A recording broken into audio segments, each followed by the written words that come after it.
কবি নীরেন্দ্রনাথ চক্রবর্তীর কবিতা জোড়া খুন।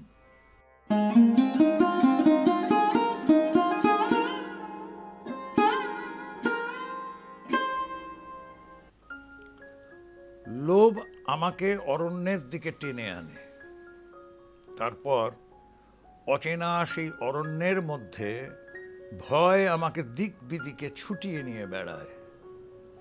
আমি ঠিক করেছিলুম আমার এই যুগল শত্রুকে আমি শেষ না করে ছাড়ব না। আগে আমি লোভের মরামুখ দেখব, তারপর ভয়ের। কিন্তু দেখো কি আশ্চর্য, লোভের গলায় আমার দীর্ঘ ও শানিত ছুরিখানাকে আমূল বিধিয়ে দিয়ে যেই আমি চেঁচিয়ে বলে উঠেছি, কিছুই আমি চাই না, ভয়ও অমনি চুপসে যাওয়া একটা বস্তার মতো আমার পায়ের তলায় লুটিয়ে পড়ল।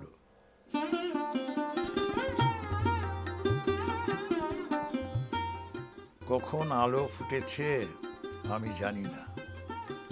আমি শুনতে পাচ্ছি দূর থেকে ভেসে আসছে সূর্যোদয়ের গান, উদ্দীপক সুরার মতো।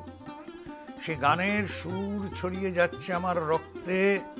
শরীরটা খুব হালকা লাগছে, মনে হচ্ছে একটা মস্ত ব্যাধির থেকে আমি মুক্ত হয়ে উঠল।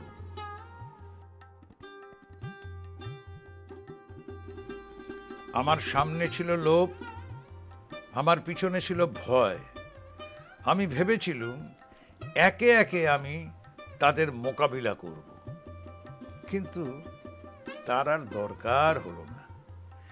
একজনকে আক্রমণ করার সঙ্গে সঙ্গেই দেখতে পেলুম অন্যজনও ফতুর হয়ে গেছে। আবিরের থালা হাতে নিয়ে আকাশ আমার মুখ দেখছে, পাখিরা আমার বন্দনা গাইছে, বৃক্ষলতা বাতাসে নত হয়ে নমস্কার করছে আমাকে। জোড়া খুন সমাধা করে বাঁ পায়ের লাথি মেরে আমার দুই জন্মশত্রুর মৃতদেহকে একটা নালার মধ্যে ঠেলে দিয়ে শীষ দিতে দিতে অরণ্য থেকে আমি বেরিয়ে এলাম।